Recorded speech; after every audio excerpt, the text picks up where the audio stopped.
बिस्मिल्लाहिर्रहमानिर्रहीम।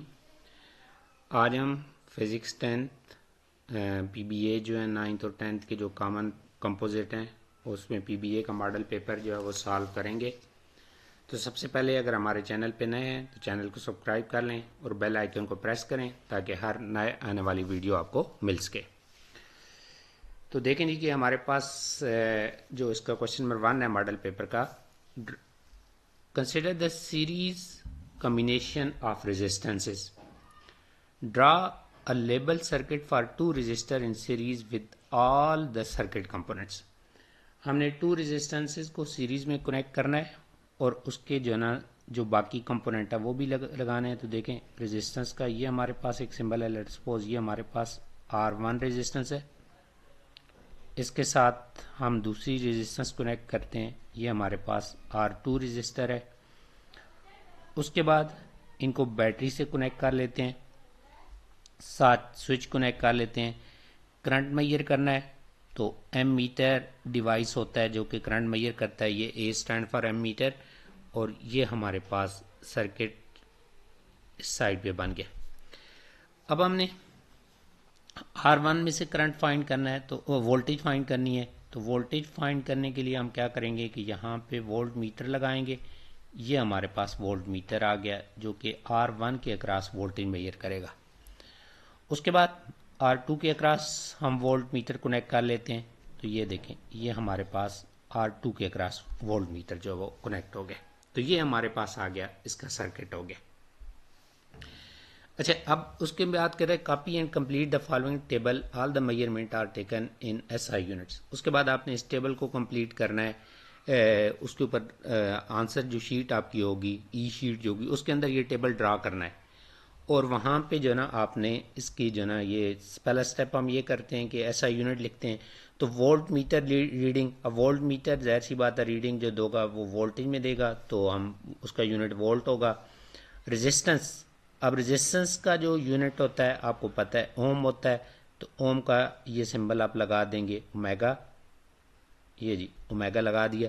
उसके बाद जो हमारे पास इक्विवेलेंट रेजिस्टेंस है इसका भी यूनिट आपको पता है ओमेगा ही होता है।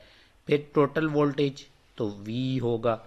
नेट करंट, करंट का जो यूनिट होता है वो एम्पेयर होता है। रेजिस्टेंस, तो रेजिस्टेंस का यूनिट आपको पता है ओम होता है। और डिफरेंस इन रेजिस्टेंस तो जाहिर सी बात है डिफरेंस इन रेजिस्टेंस भी आपके पास ओम के अंदर ही होगा। अच्छा जी, अब इसमें देखें कि अब हम इसके टेबल को कंप्लीट करते हैं। अब सीरीज में अगर आपके डिवाइसेस कनेक्ट होते हैं तो आपको पता है जो इक्विवेलेंट रेजिस्टेंस होती है सीरीज के अंदर वो हमारे पास होती है R1 प्लस R2। अच्छा, अब इसमें देखें कि हमारे पास R1, ये टेबल देखें ये हमारे पास R1 है और ये वाला जो नेक्स्ट कॉलम है ये R2 है। तो 10 प्लस 50 हमारे पास क्या आ जाएगा, 60 आ जाएगा। इस तरह 60 प्लस 100 160 आ जाएगा। उसके बाद हमारे पास है 80 प्लस 200, तो ये हमारे पास आ जाएगा 280 हमारे पास आ जाएगा। अच्छा, उसके बाद देखो टोटल वोल्टेज।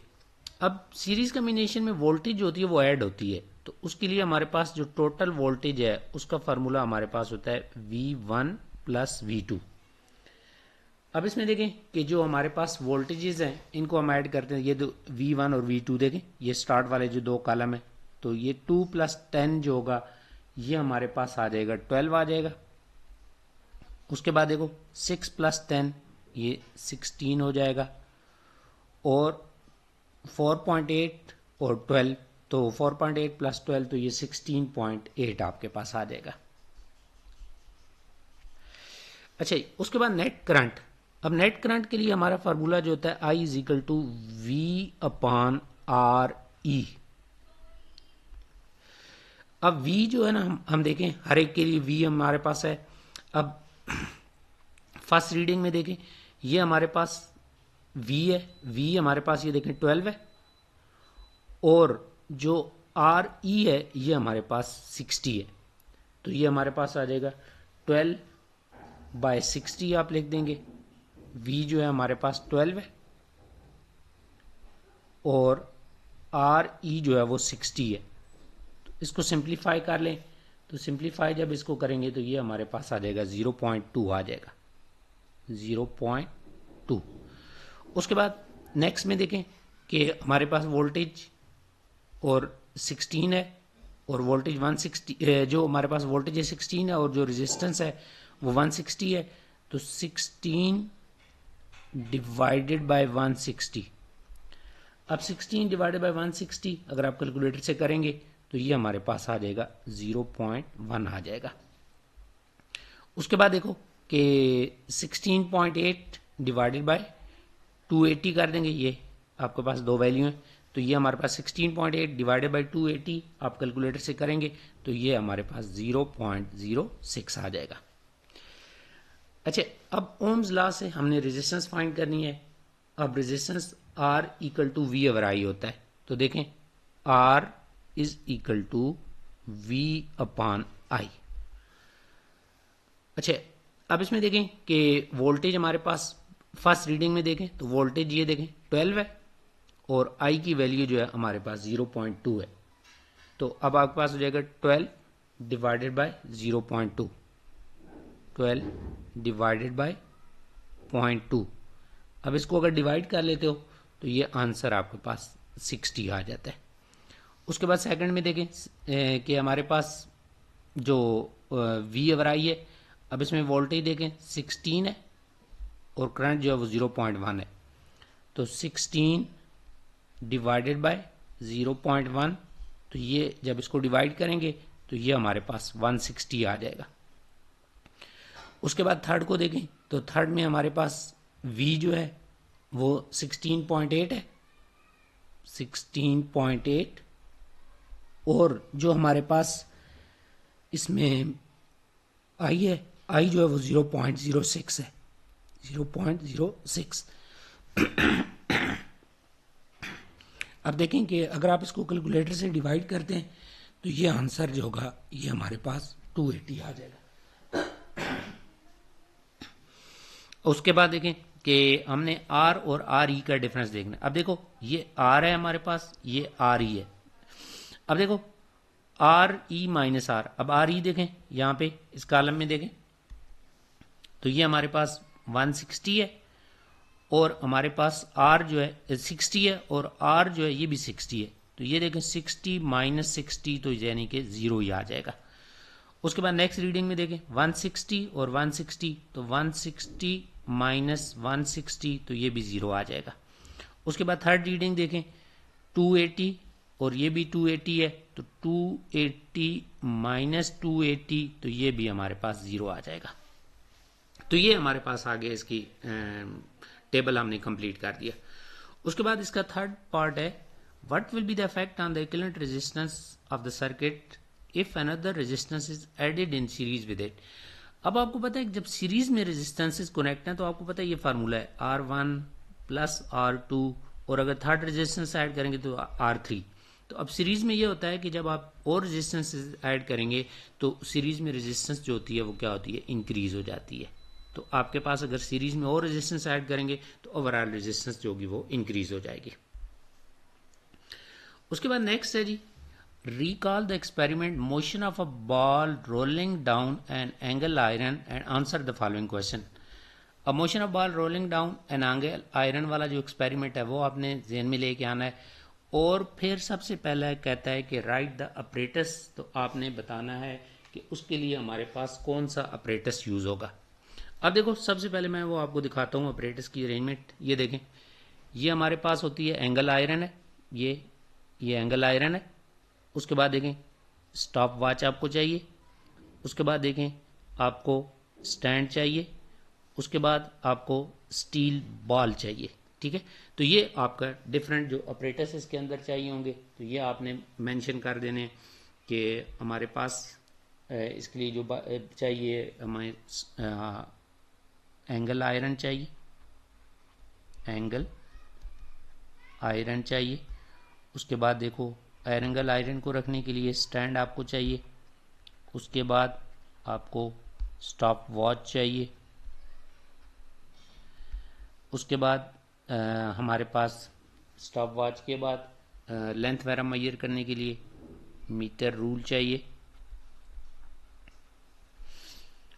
अच्छा जी, उसके बाद जी हमें इसका ग्राफ प्लॉट करना पड़ता है, तो ग्राफ पेपर वगैरह भी चाहिए, पेन पेंसिल वगैरह ये चीज़ें भी चाहिए। अच्छा जी, अब उसके बाद कहता है कि copy and complete the given table. अब आपने ये वाला टेबल जो है ना वो अपने जो आंसर शीट होगी उसके ऊपर बनाना होगा, वहाँ पे ये एक टेबल बनेगा। मैं अभी इसी के अंदर सॉल्व करने लगा हूँ। अब इसको कंप्लीट करना है। देखें हमारे पास टाइम T1 है और टाइम T2 है और पीछे ये फर्स्ट कॉलम में डिस्टेंस गिवन है। अच्छा, अब इसमें देखो कि जो हमारे पास टाइम हमने फाइंड करना है, मीन टाइम। अब मीन टाइम कैसे निकलेगा? आपने दो टाइम्स हैं, अब दोनों को ऐड करना है और 2 से डिवाइड करना है, यानी कि मीन टाइम निकालने के लिए आप T1 plus T2 divided by 2 करेंगे। तो अब इसमें देखें 4.4 प्लस 4.6 करेंगे और डिवाइडेड बाई 2 कर लेंगे, ठीक है। तो ये जब डिवाइडेड बाई 2 करके लिखेंगे ना तो ये आंसर आपका 4.5 आएगा।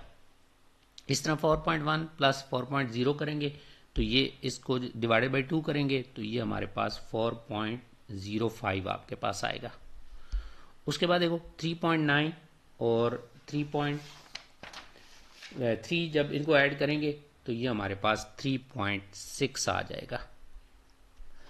उसके बाद 3.2 प्लस 3.1 डिवाइडेड बाई 2 करेंगे तो ये हमारे पास आ जाएगा 3.15 आ जाएगा। उसके बाद 2.8 प्लस 2.6 तो ये हमारे पास 2.7 आ जाएगा।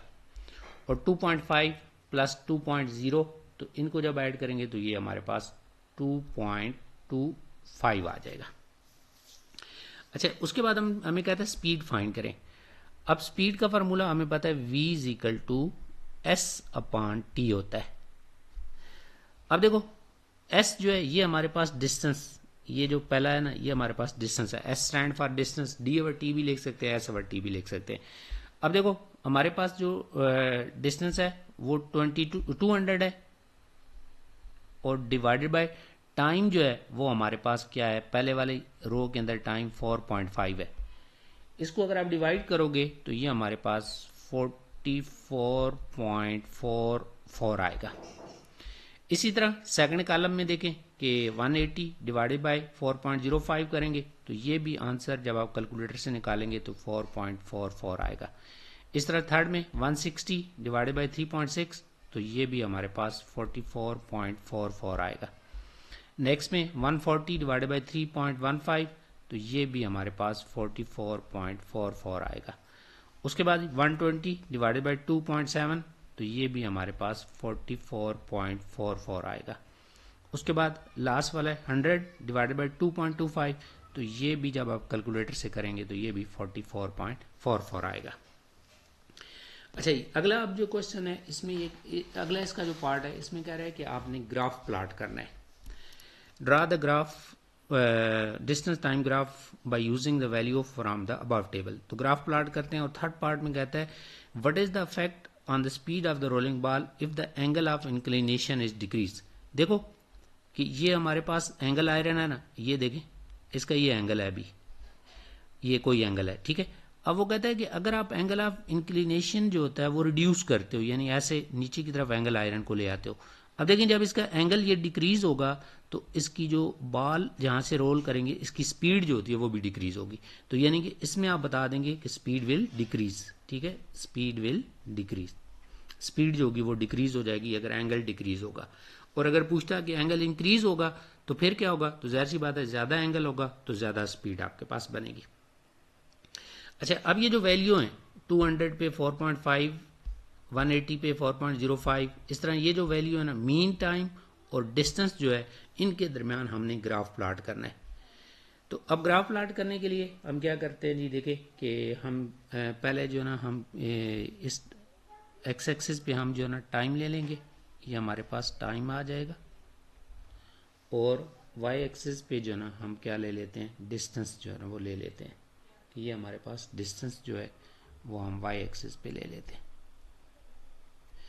अच्छा, अब हम कहते हैं कि जी जो हमारे पास फर्स्ट ये बॉक्स है यहाँ तक, ये हम कहते हैं ये 2.5 है। आगे जो यहाँ पे है ये हम कहते हैं ये 3 है। आगे जो यहाँ पे है ये हमारे पास 3.5 सेकंड है। टाइम जो है ना वो हमारा सेकंड्स में है। इस तरह 3.5 है, आगे जो हमारे पास है ये हम 4 कह देते हैं, और इसके बाद जो हमारे पास वैल्यू है इसको हम 4.5 कह देते हैं। अच्छा, इसी तरह हम डिस्टेंसेस ले लेते हैं। तो डिस्टेंसेस हम क्या करते हैं कि ये जो फर्स्ट 5 लाइन के बाद जो है ना 100 कह देते हैं। उसके बाद जो इसके बाद जो नेक्स्ट है ना हम इसको 120 ले लेते हैं कि ये हमारे पास 120 है। उसके बाद 20 का डिफरेंस देना है क्योंकि रीडिंग जो है ना वो इसके हिसाब से 140, फिर हमारे पास 160, फिर हमारे पास 200, और डिस्टेंस जो है हमारा सेंटीमीटर के अंदर है। अच्छा जी, अब देखें कि हमने टेबल से रीडिंग आप देखनी है। अब टेबल से रीडिंग देखें टाइम 2.25 और डिस्टेंस 100 है। तो हम देखते हैं जी कि टाइम 2.25 है, तो अब देखिए ये 2 है तो ये 2.25 जो है ना यहाँ पे कहीं पे ये 2 बनेगा, और ये हमारे पास 2.1, 2.2, 2.3, और इस तरह हमारे पास ये 2.25 के ऊपर हम लेंगे तो ये ऑलमोस्ट यहाँ पे कहीं पे आएगा, और इस पे हमारी रीडिंग जो है ये 100 है, तो ये हमारे पास ग्राफ का पॉइंट आ जाएगा। उसके बाद नेक्स्ट रीडिंग देखो, नेक्स्ट रीडिंग में क्या है, ये नीचे से रीडिंग हम देख रहे हैं, ठीक है 100, फिर 120 पे 2.7 है। तो देखें 120, ये 120 ये इधर से रीडिंग, और यहाँ से हमने ये हमारे पास है 2.6, 2.7, ठीक है ये हमारे पास है। तो 120 पे ये हमारे पास ग्राफ का पॉइंट आ जाएगा। उसके बाद ही नेक्स्ट अगर हम रीडिंग देखते हैं तो नेक्स्ट रीडिंग देखें 140 पे 3.15 है, और 140 पे 3.15 है। तो देखें नहीं 140 ये वाली 140 देखी, इधर से 3.1 में देख लेते 3.15 है, ठीक है। तो अब हम देखते हैं कि 3.15, तो ये तकरीबन ये 3 है ना, तो ये 3.15 इधर कहीं बन रहा है, तो ये हमारे पास आ जाएगा 3.15। तो ये ऐसे जी यहाँ पे कहीं पे हमारे पास ग्राफ का पॉइंट आ जाएगा। उसके बाद देखो 160, अब 160 पे अगर आप देखो टेबल के ऊपर, तो 160 पे जो है ना हमारे पास है 3.6 है, 160 पे 3.6 है। तो 160 और 3.6, तो ये 3.6 ये वाली लाइन और 160 वाली वो लाइन है, तो ये ऑलमोस्ट यहाँ पे कहीं पे बन रहा है। अच्छा जी, उसके बाद ये 180 है, ठीक है 180 आएगा, और 180 के बाद फिर 200 है। उसके बाद देखें कि 180 पे अगर हम रीडिंग देखें तो 180 पे देखें 180 पे हमारे पास 4.05 है, तो 180 पे 4.05 है। तो देखते हैं जी 180 पे 4.05, तो ये तकरीबन इसका ये वाला पॉइंट आपका बन जाएगा यहाँ पे। उसके बाद जी हमारे पास है जो फर्स्ट वाली रीडिंग है उस पर देखते हैं 200 है, 200 पे 4.5 है, 200 पे 4.5। तो देखें ये हमारे पास जी 200 पे 200 और नीचे से ये 4.5, तो ये हमारे पास आ जाएगा। अच्छा, अब आपने क्या करना है, रूलर लेना है, और रूलर लेके ये जितने भी पॉइंट्स हैं इन सब को आपने ज्वाइन कर देना है। ये सब को ज्वाइन करेंगे तो ये हमारे पास इसका ग्राफ बन जाएगा।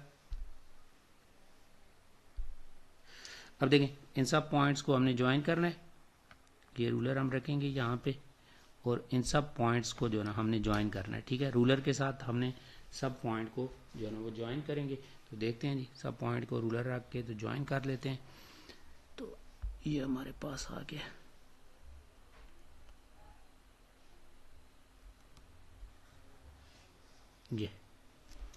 ये हमारे पास इसका ग्राफ जो है ना वो प्लॉट हो जाएगा। उसके बाद ही नेक्स्ट क्वेश्चन है। नेक्स्ट क्वेश्चन में कहता है consider the experiment of reflection of light through a glass slab and answer the following question.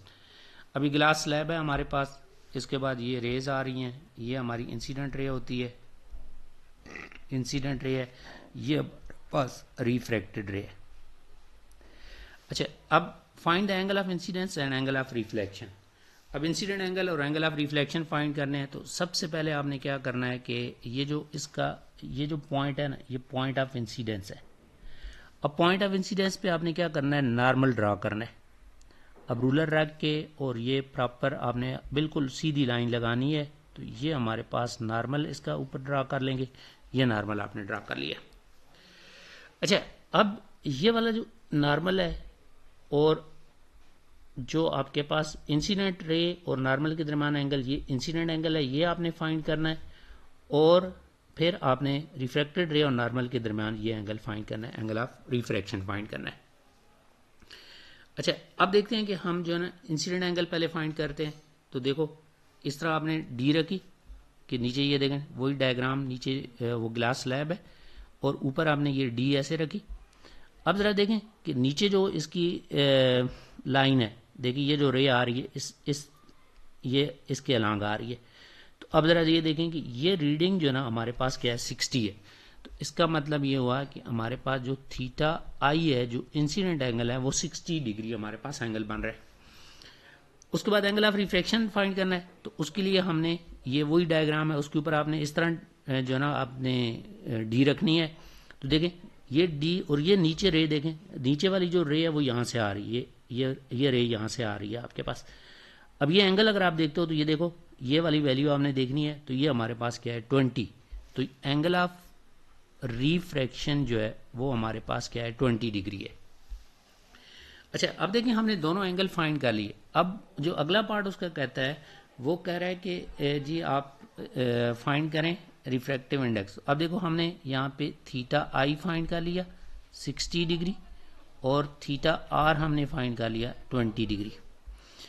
अच्छा, अब रिफ्रैक्टिव इंडेक्स का जो फार्मूला होता है n is equal to sine theta I upon sine theta R होता है।